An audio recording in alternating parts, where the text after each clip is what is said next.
Hi అండి. ఇప్పుడు 'ఇల్లు' అనే కథను మీకు వినిపిస్తున్నాను. కథలోకి వెళ్దాం రండి. అమ్మా! ఇల్లు, భూమి 2 అమ్మేస్తున్నాం.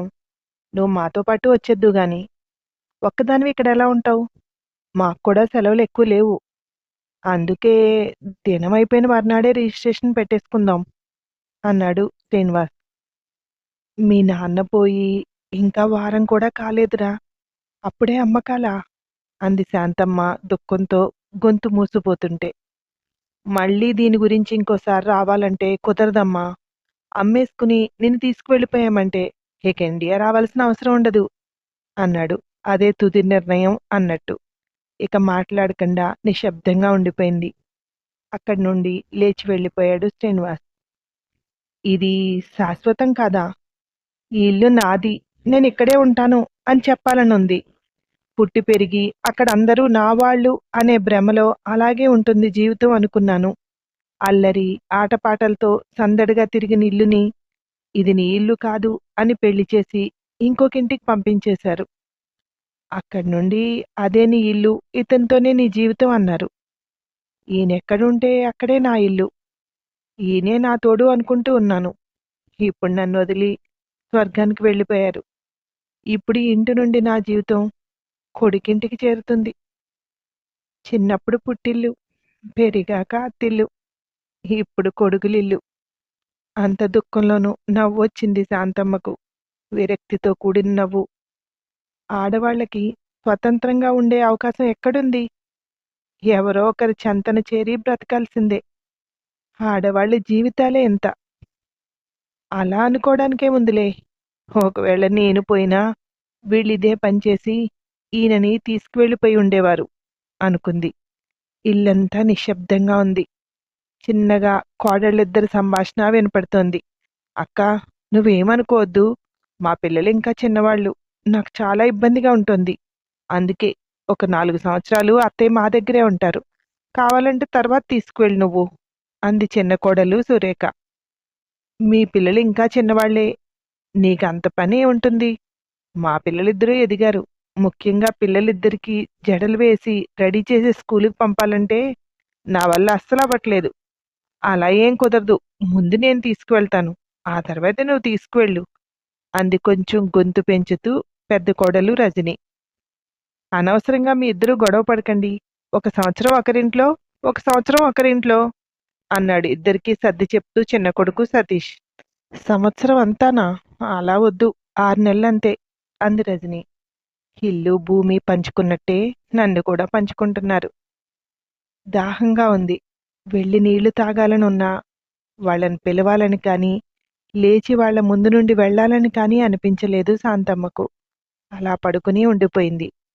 11వ రోజు కార్యక్రమాలన్నీ అయిన తర్వాత శ్రీనివాస్ సతీష్లతో, మీతో ఒకటి మాట్లాడాలిరా అన్నాడు మూర్తి. చెప్పండి మావయ్య. నాన్నకు స్నేహితుడిగానే కాదు, మాకెప్పటికీ మావయ్యే మీరు అన్నాడు శ్రీనివాస్. అందరూ వెళ్ళిపోని మాట్లాడదాం అన్నాడు మూర్తి. మేము మీతో మాట్లాడదాం అనుకున్నాం మావయ్య అన్నాడు. అందరూ వెళ్ళిన తర్వాత, చెప్పండి మావయ్య, ఏదో మాట్లాడాలన్నారు అన్నాడు శ్రీనివాస్ లోపలికొస్తూ. నువ్వు ఏదో చెప్తానన్నావు కదా, చెప్పు అన్నాడు మూర్తి శ్రీనివాస్తో పాటు లోపలికి వెళ్ళి అక్కడున్న సోఫాలో కూర్చుంటూ. ఇల్లు, భూమి అమ్మకాలకు పెట్టాం మావయ్య. రేపే రిజిస్ట్రేషన్ అన్నాడు అప్పటికే అక్కడున్న సతీష్.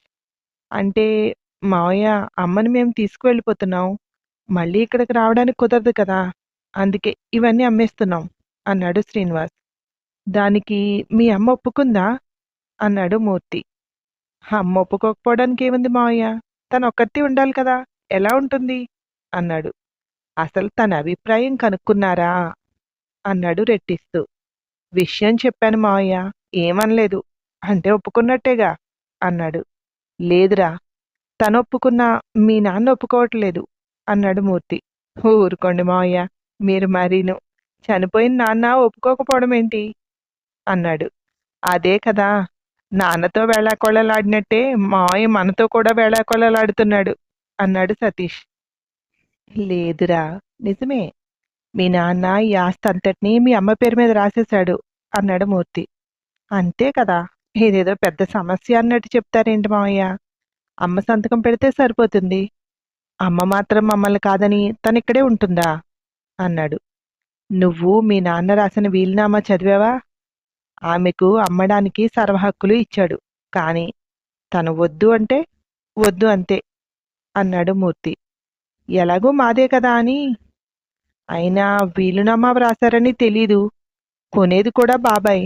అందుకే ఏదీ చూడలేదు అని భార్య వంక చూస్తూ అమ్మను పిలువు అన్నాడు. అమ్మ వద్దని ఎలా అంటుంది మావయ్య? తను మాతోనే ఉంటుంది అన్నాడు సతీష్. మనవలు నలుగురితో కలిసి వచ్చింది శాంతమ్మ. రేఖ, పిల్లల్ని బయటికి తీసుకువెళ్ళు అన్నాడు శ్రీనివాస్. పిల్లల్ని బయటికి తీసుకువెళ్ళి అక్కడ ఆడుకోమని తనొచ్చి నిలబడింది. చెప్పండి అన్నయ్య, నాతో ఏదైనా మాట్లాడాలా? అంది శాంతమ్మ. మా వాడు నీకు చెప్పాడో లేదో అమ్మా? నాకు చెప్పాడు. నువ్వు ఈ ఇల్లు, భూమి అమ్మడం వాడికి అస్సలు ఇష్టం లేదు. అది వీలునామాలో రాయించాను అన్నాడు. ఆస్తిపత్రాలు నీ దగ్గరే ఉన్నాయి. వాటితో పాటు వీలునామా కూడా దాంట్లోనే ఉంది అన్నాడు మూర్తి. అవునన్నయ్య, ఒకసారి చెప్పారు. ఒకవేళ నాకేదైనా అయితే వీలునామా రాశాను అది చూడు అన్నారు. నాకసలు గుర్తులేదు అంది. నీ పెళ్ళైనప్పటి నుండి నీకంటూ ఏదీ లేదు. వాడెక్కడుంటే అక్కడే నువ్వు నీ ప్రపంచం అనుకుంటూ బతికావు. వాడి ఆస్తంతా నీ పేరు మీద పెట్టి నీకు మనస్ఫూర్తిగా కొడుకుల దగ్గర ఉండడం ఇష్టమైతేనే వెళ్ళమన్నాడు. ఈ ఇల్లు నీది, ఈ ఇంట్లో ఉండొచ్చు. వాడికొచ్చే పెన్షన్ నీకొస్తుంది. 2 ఎకరాల భూమి మీద వచ్చేది కూడా ప్రతి సంవత్సరం నీకే చెందుతుంది. దాంతో నువ్వు ఒంటరిగా అయినా ఈ ఇంట్లో ఉండాలని వాడు ఆశపడ్డాడమ్మా అన్నాడు. నేను అలాగే అనుకున్నానన్నయ్య. నాకు ఇల్లమ్మడం ఇష్టం లేదు. నాకు ఈ ఇంట్లో జ్ఞాపకాలు చాలా ఉన్నాయి. ఆ జ్ఞాపకాలతో నేనిక్కడే బ్రతకాలి అనుకుంటున్నాను అంది. అమ్మా, ఇంతవరకు వచ్చాక నువ్విలా మాట్లాడితే ఎలాగా? చూసిన వాళ్ళందరూ ఏమనుకుంటారు? తల్లిని ఒంటరిగా వదిలేసి వెళ్ళిపోయారా అనుకోరా? మొన్న నేను చెప్తే నువ్వు మాట్లాడలేదు అన్నాడు నిష్ఠూరంగా శ్రీనివాస్. ఆవిడ ఒక్కదాన్ని వదిలేసి వెళ్ళిపోయారు అనే నింద మాకెందుకు అత్తయ్య? మా కూడా వచ్చేయండి. మిమ్మల్ని పువ్వుల్లో పెట్టి చూసుకుంటాం అంది సురేఖ. వద్దమ్మా, నాకే పువ్వులు వద్దు. ఇల్లు, భూమి అమ్మడం నాకిష్టం లేదు. నేనిక్కడే ఉండదలుచుకున్నాను. మీరెప్పుడైనా రావాలంటే నా దగ్గరికి రావచ్చు. నేను చనిపోయిన తర్వాత వచ్చి కార్యక్రమాలన్నీ చేసి ఇవన్నీ అమ్ముకుని తీసుకువెళ్ళండి.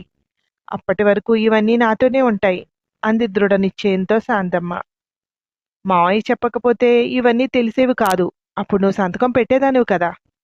ఈ ఇల్లు అమ్మాలంటే నా సంతకం కావాలని నాకు తెలీదు. ఇప్పుడు మావయ్య వచ్చి చెప్పకపోయినా రేపు మీరొచ్చి సంతకం పెట్టమంటే ఖచ్చితంగా నేను ఇదే మాట చెప్పుండేదాన్ని అంది శాంతమ్మ. నీకు కోడలు మనవలు కంటే ఇల్లే ఎక్కువ ఇష్టమైంది. ఎంత తేలిగ్గా చెప్పేశావమ్మా? మీరొద్దు ఇల్లే కావాలి అన్నట్టు అన్నాడు. ఈ ఇల్లు మీరు అమ్మేసినా మీరు వెళ్తుంటే నేను మీతో వచ్చేదాన్ని కాదు. ఈయన పెన్షను నాకొస్తుందని నాకు తెలుసు. ఆ పెన్షన్‌తో ఇక్కడే వృద్ధాశ్రమంలో ఉండేదాన్ని. పెళ్ళవడంతో పుట్టి పెరిగిన ఇల్లు వదిలి వచ్చాను. భర్త పోవడంతో మీతో రాలేను. ఈ దేశంలోనే ఉంటాను అంది. మంచిది చెల్లెమ్మా, ఉంటాను. నీకేమైనా అవసరం వస్తే నాకు ఫోన్ చెయ్యి అన్నాడు బయటికి వెళ్తూ మూర్తి. అన్నయ్య, మీ నుండి నాకు ఒక సహాయం కావాలి. నాలా కొడుకులు పంచుకుంటున్న తల్లులెవరైనా ఉంటే చెప్పండి. వాళ్ళని నాతో పాటు ఉంచుకుంటాను అంది. నువ్విక్కడే ఉండడంతో పాటు ఒక నలుగురిని ఆదరిస్తానంటావు. వాడు పైనుండి నీ ఈ నిర్ణయాన్ని ఖచ్చితంగా హర్షిస్తాడు అని వెళ్ళిపోయాడు మూర్తి. ఇదే నా నిర్ణయం అన్నట్టు ఖచ్చితంగా మాట్లాడిన శాంతం మాటలకు ఇక ఎవరూ ఏం మాట్లాడలేకపోయారు. వాళ్ళున్న ఈ 2 రోజులు ఇల్లంతా నిశ్శబ్దంగానే ఉంది. వాళ్ళ ప్రయాణం ఏర్పాటు చేసుకుని 2 కొడుకులు భార్య పిల్లలతో వెళ్ళిపోయారు. ఇక శాంతమ్మ శాంతంగా తనలాంటి తల్లులతో కలిసి ప్రశాంతమైన జీవితం గడుపుతోంది. ఈ కథ ఎలా ఉంది? ఈ కథపై మీ అభిప్రాయం తెలియచేయండి. Thank you.